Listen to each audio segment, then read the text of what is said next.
Ever catch yourself wondering, like, why you react so strongly to some things? Oh, yeah. Like, why a presentation just totally throws you off, or like a certain song brings back all these crazy memories?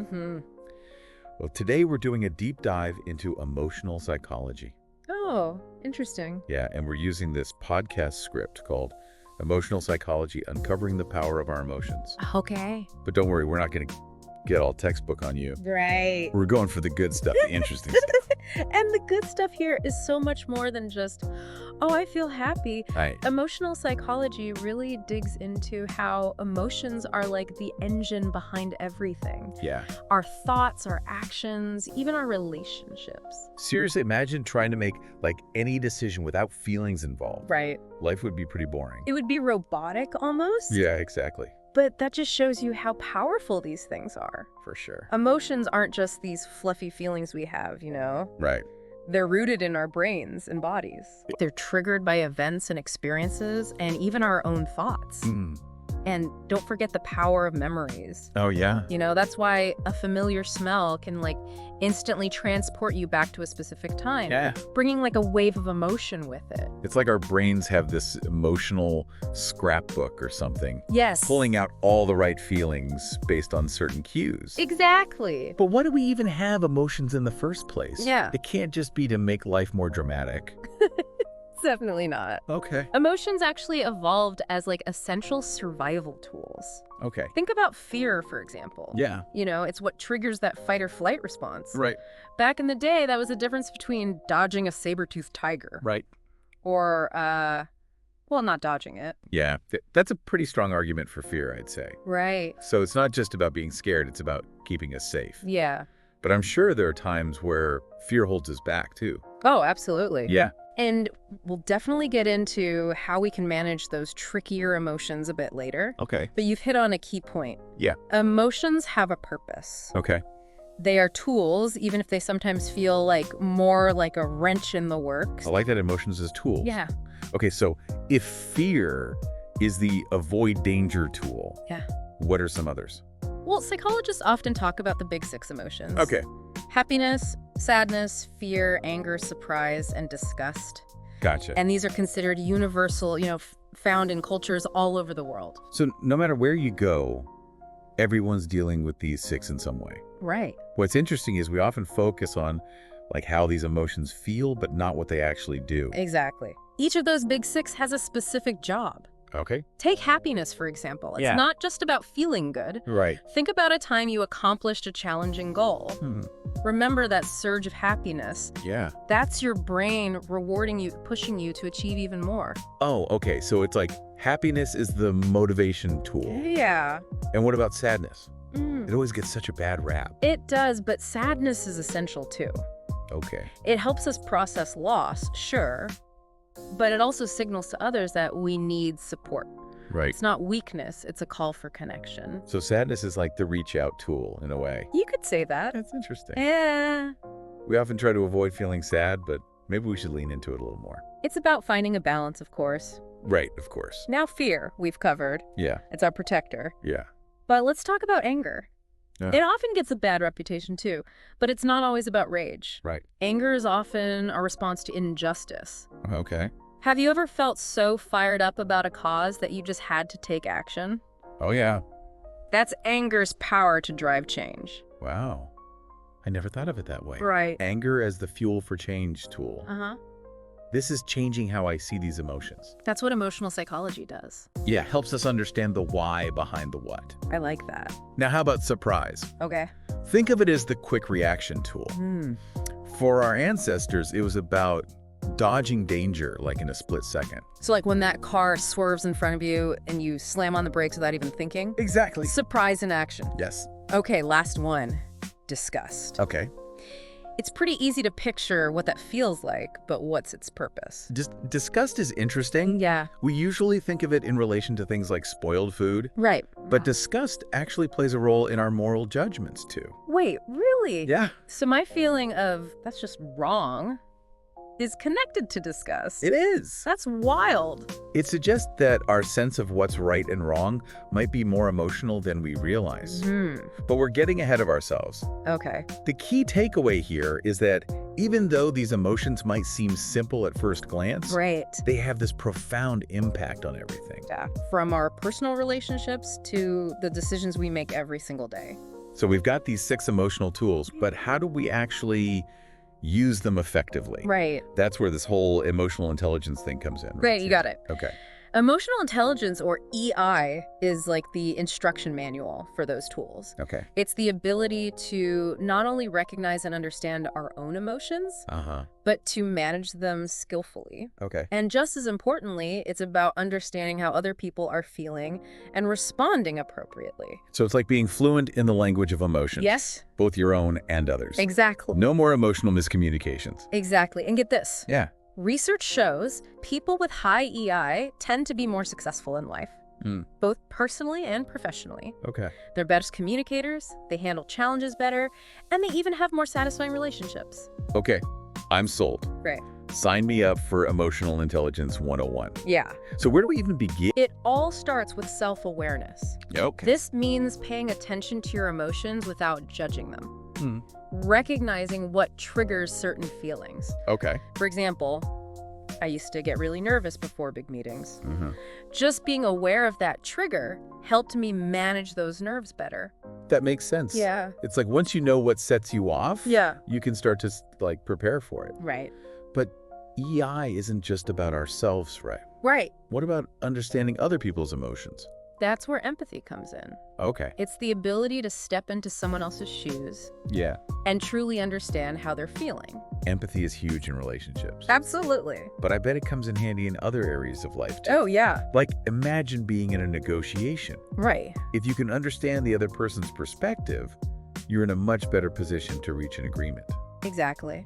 Empathy helps us build bridges, Yeah. resolve conflicts, and just generally navigate the social world more effectively. Now let's shift gears a bit to a slightly more serious topic. Okay. Mental health. Okay. This is where things get real.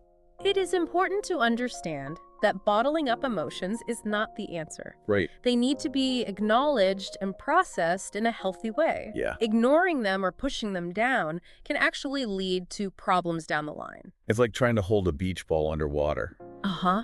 Eventually it's going to pop up, probably splashing everyone in the process. That's a great analogy. Thanks. Emotional psychology really emphasizes finding healthy ways to express and process emotions. You're right. Things like journaling therapy, even mindfulness can help. Oh, yeah.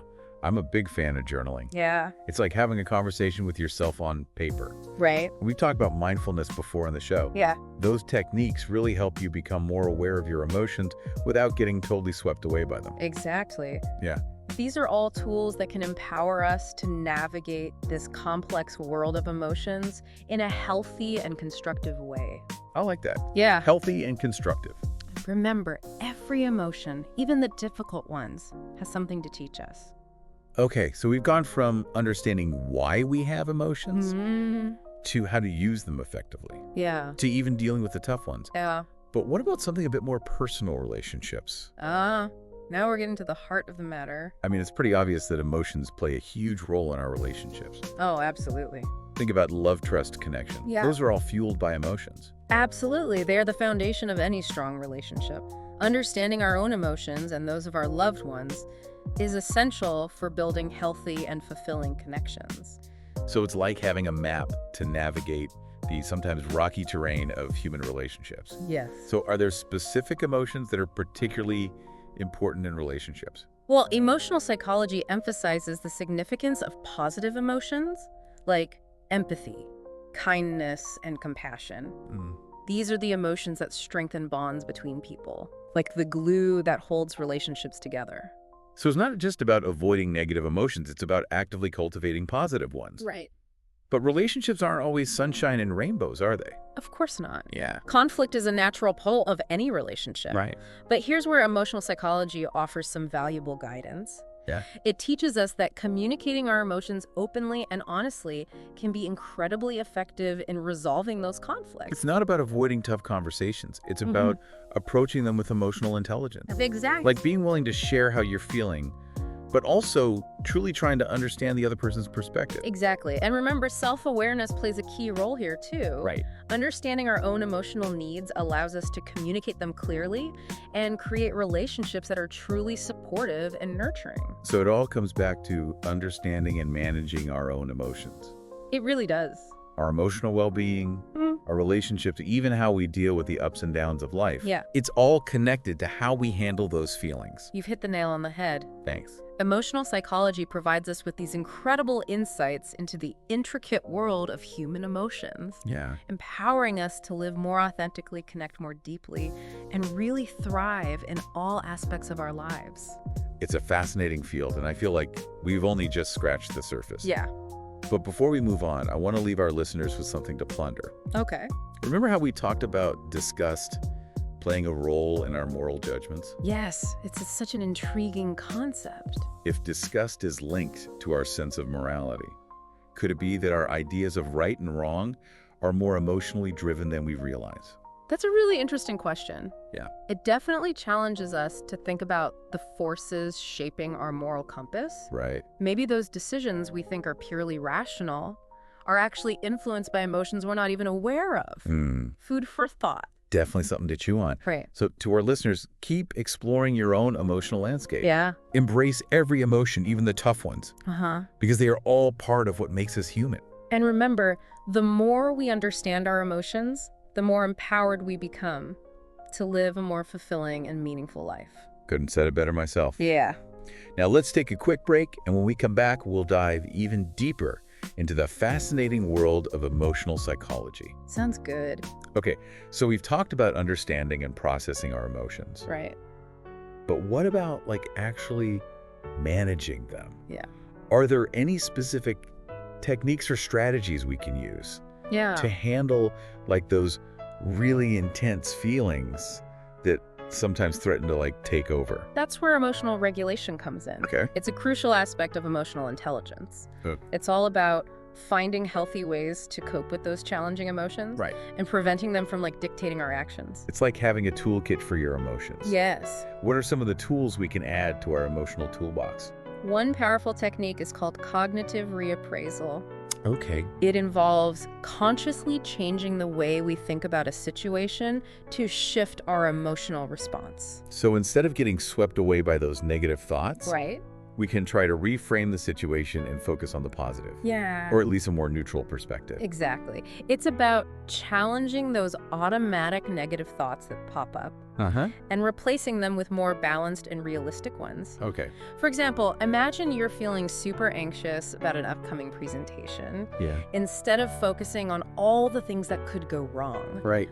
what if you reframed it as an opportunity to share your expertise and connect with your audience? That's a great example. It's Yeah. like flipping the script in your mind Yeah. from this is going to be a disaster to this is a chance to shine. Exactly.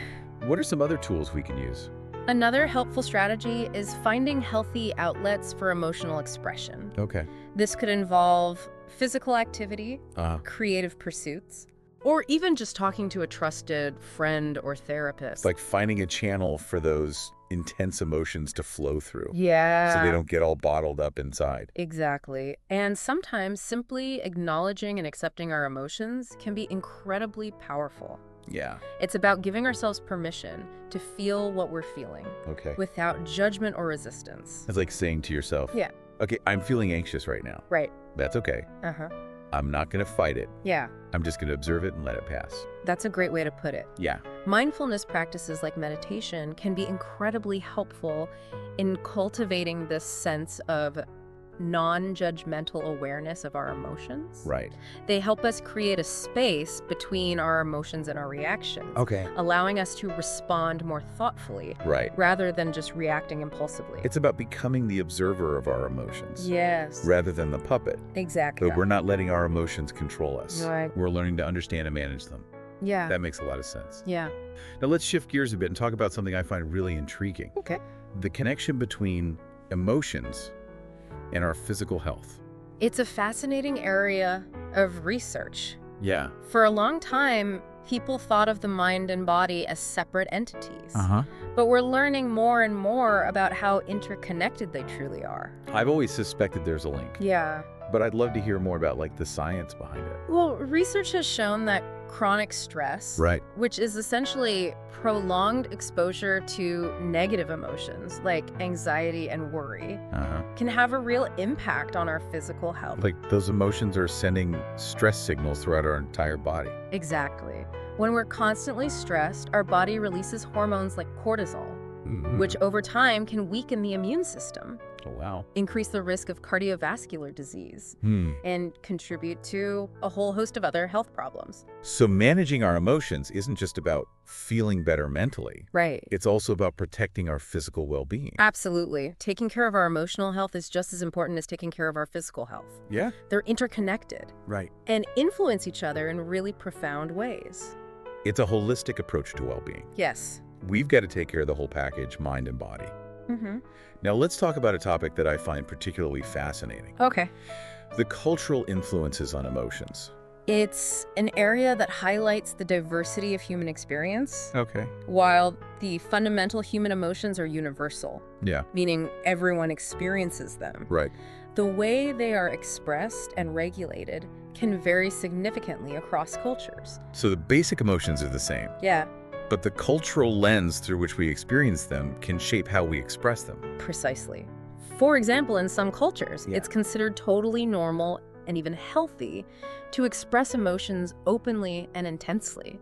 While in other cultures, there's a greater emphasis on emotional restraint. It's like a cultural code for emotions. Exactly. These cultural norms can influence everything, Wow. from how we display affection to how we cope with grief. That's so interesting. Yeah. It makes you realize that what might be considered appropriate emotional expression in one culture Right.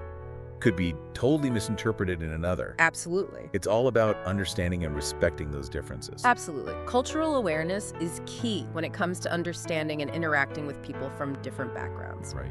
Now let's shift gears once again Okay. and explore the role of emotions in decision-making. Okay.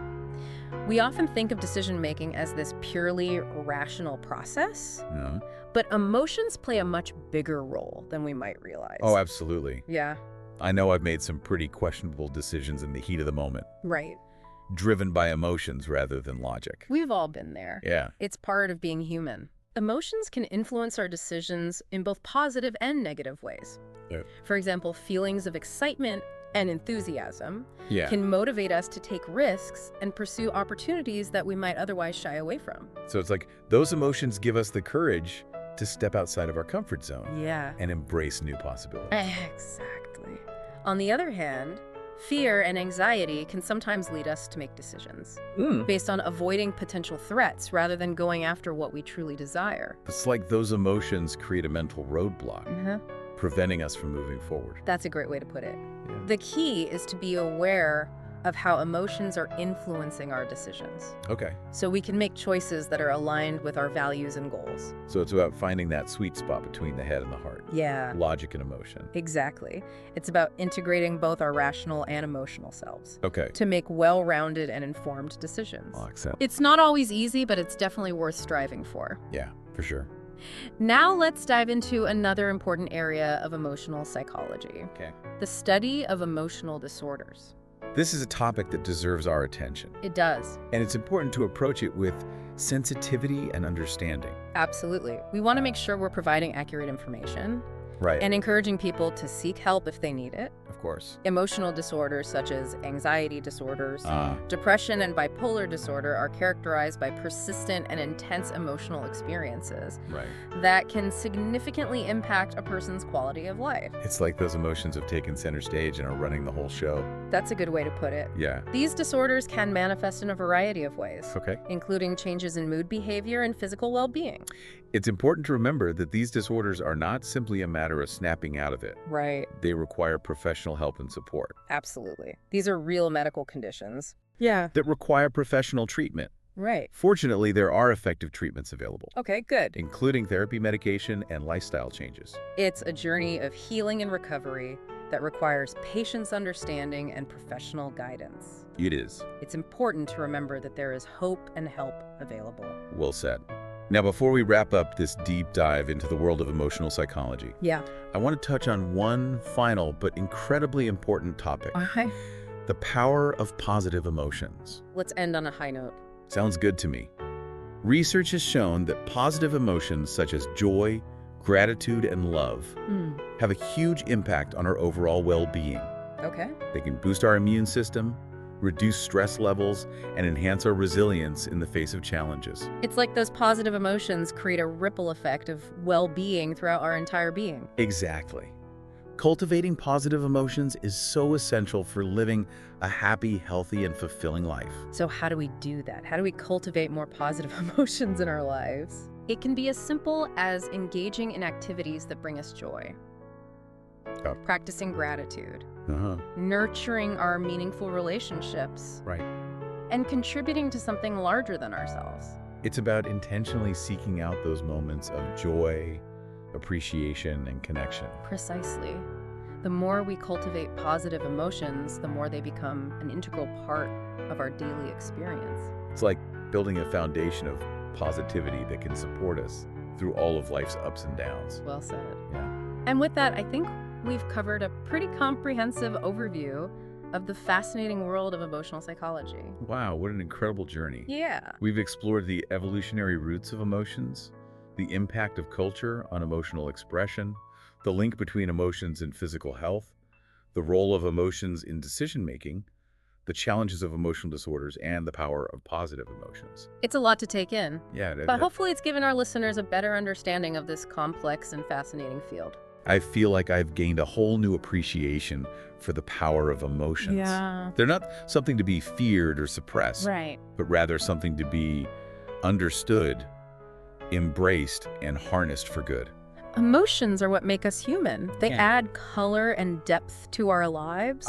Yeah. They allow us to connect with others on a deep level, and they drive us to create, innovate, and make a difference in the world. That's a beautiful way to put it. Yeah. So as we wrap up our deep dive into emotional psychology, what are some key takeaways you hope our listeners will remember?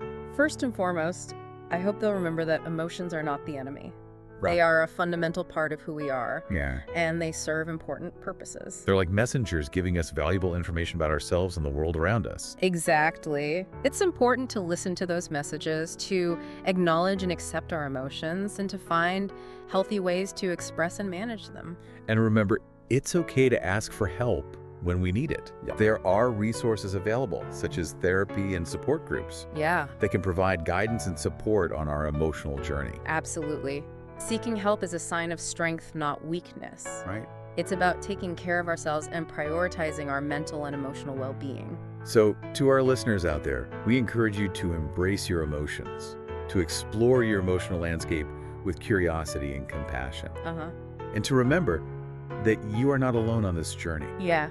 We all experience the full spectrum of emotions, and it's through understanding and working with them that we can truly thrive. Well said. And remember, every emotion, even the tough ones, is an opportunity for growth and self-discovery. It's all part of what makes us human. Yeah. You know, it's amazing to think about how much we've learned about emotions, like just in the last few decades. Yeah. It's like this whole new world has opened up. It really has. Emotional psychology is a relatively young field, Yeah. but it's already made such a significant impact on how we understand ourselves and how we interact with the world. And I have a feeling there's so much more to discover. Absolutely.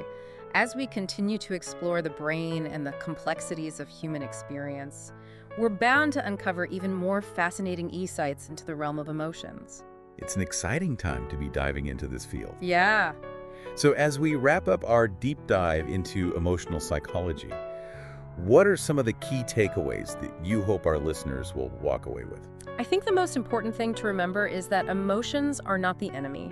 Yeah. They're not something to be feared or suppressed. Right. They're a fundamental part of who we are, and they serve really important purposes. They're like messengers giving us valuable information about ourselves, our needs, and the world around us. Exactly. It's so important to listen to those messages, to acknowledge and accept our emotions, and to find healthy ways to express and manage them. And I think it's also important to remember that it's okay to ask for help when we need it. Yeah.